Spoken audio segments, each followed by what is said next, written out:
alcohol, shame, and the healing power of self-compassion. How self-compassion transforms our relationship with alcohol and ourselves.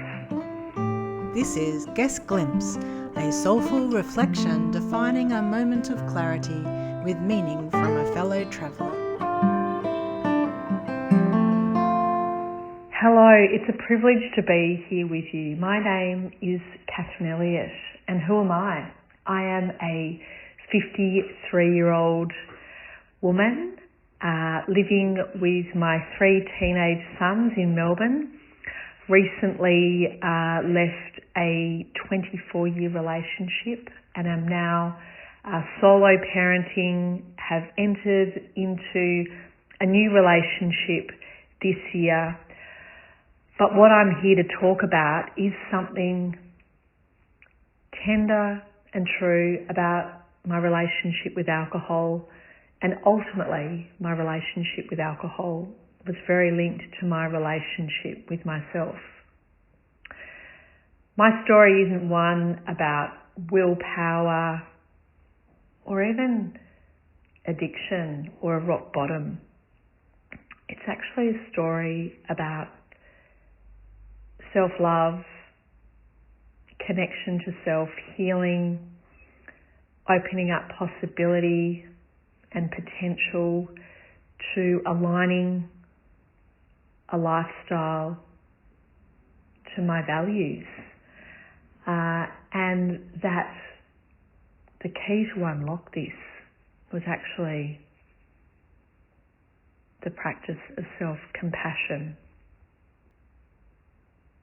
Before I discovered self-compassion, my relationship with alcohol felt hidden. It felt shameful. It felt uncomfortable. And it felt like the one thing in my life that I really didn't feel like I had control over. It was like I had a constant negotiation in my head. Why can't you stop at just one? Why do you constantly drink more than everyone else? Why do you wake up and not remember what happened the night before? Why do you keep blackout drinking and saying and doing things you regret? It was absolutely the source of so much shame. But interestingly, it was also deeply connected to my party girl identity, one that I formed as a teenager growing up in the 80s and 90s in Australia, where excessive drinking was normalised, and I wasn't the type of drinker that drank every day. For many weeks I could take it or leave it. It was when I chose to drink, I'd have blowouts and binges that would leave me reeling. And as I said, there wasn't one dramatic rock bottom moment, but there was the continued mornings of waking up and feeling that familiar heaviness, like I'd stepped outside of who I really wanted to be, and that most of the things I regretted in life were always connected to my drinking. What was the turning point for me? There were a number of turning points over the years.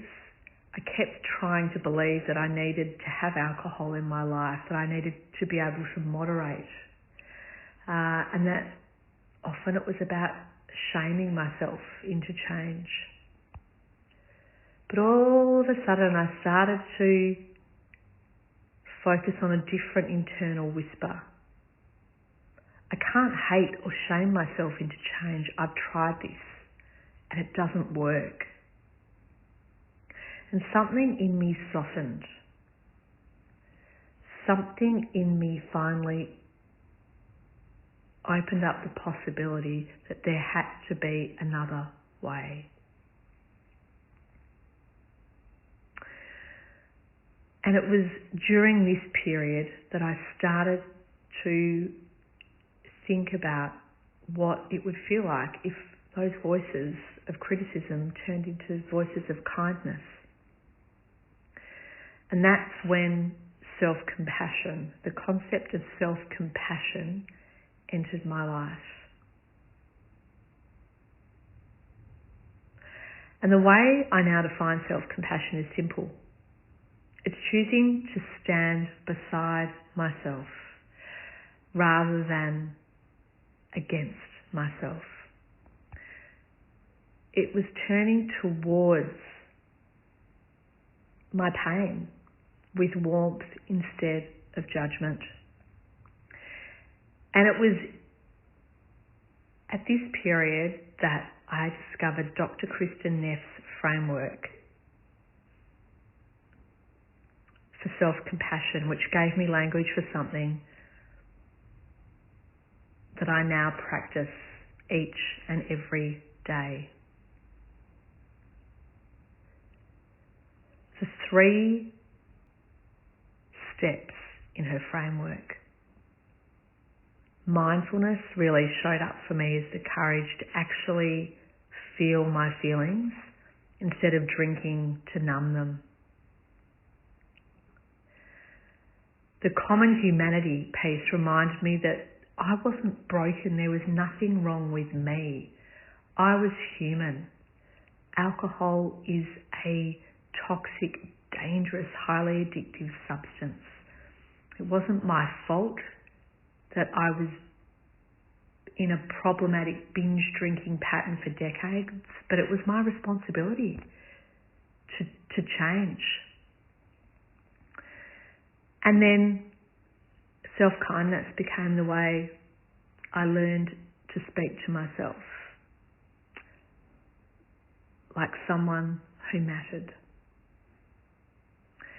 But of course, shame is powerful and it's paralyzing. Shame tells us we are the problem rather than reminding us we have a problem that can be healed. And until we address the shame with compassion, change just doesn't happen. Long-term change doesn't happen.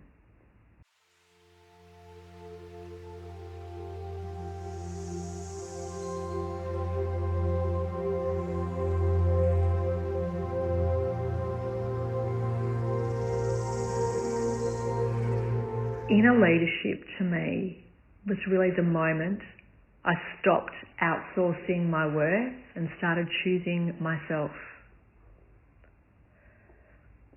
I decided to lead from connection to myself authentically rather than control and shaming myself with punishing words of control. Inner leadership for me became about connecting the rebel in me to seeing that really choosing an alcohol-free lifestyle was the most rebellious thing I could do in a society and culture where drinking is actually the norm.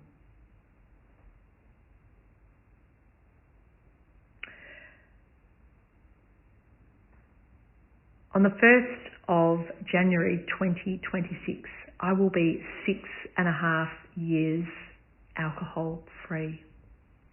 It has completely reshaped my identity. I trust myself now deeply. I know that my word to myself matters. And I know who I am when I'm not numbing, hiding, or abandoning myself. I know what it feels like to experience a huge spectrum of emotions, and that this is actually the glorious, wonderful thing about being in a human experience. I know that it's okay to have a day or days when I feel really flat. And I also am able to focus now on those spontaneous and incredible moments of joy that are fleeting, but are actually the most exciting aspects of our lives. My emotional intelligence has become one of the most powerful tools in sustaining freedom for me, not because I'm perfect at regulating my emotions, but because I'm willing to meet my emotions with honesty and curiosity and self-compassion. And that's where self-trust lives and grows. And my foundation for self-trust is so strong now. And that from that self-trust is also a deep connection to my intuition. My grounding practices today aren't complicated. They're accessible and easy. I practice mindfulness in moments, placing a hand on my chest, connecting to my heart, breathing into the energy of my heart,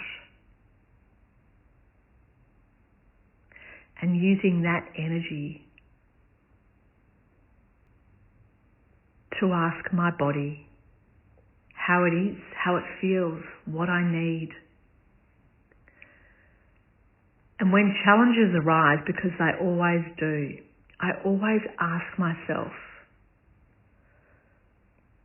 what would kindness look like right now? Or what would love say? Sometimes kindness or love is a walk in nature. Sometimes it's saying no. Sometimes it's having a rest or a sleep in the middle of the day. Sometimes it's simply acknowledging that it is hard and I'm doing my best. If you're listening to this and feeling stuck in cycles of binge drinking or self-criticism, I want you to know this. I know how it feels. You're not failing, you're hurting. And there's nothing wrong with you that self-compassion cannot hold.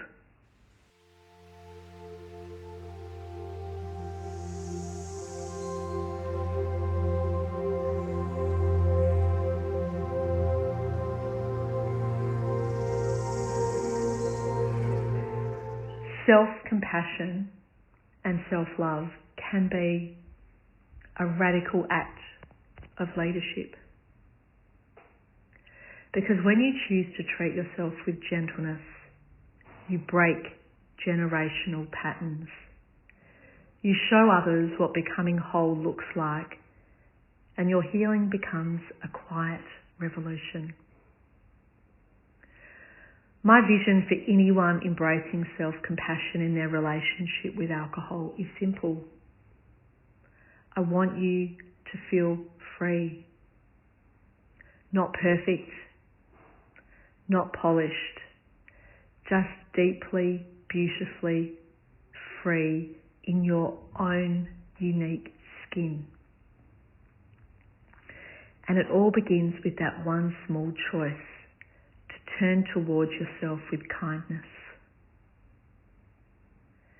to turn inward, to connect with that beautiful heart, to connect with your breath, and to remember that you are truly a miracle in this world, and that you are loved.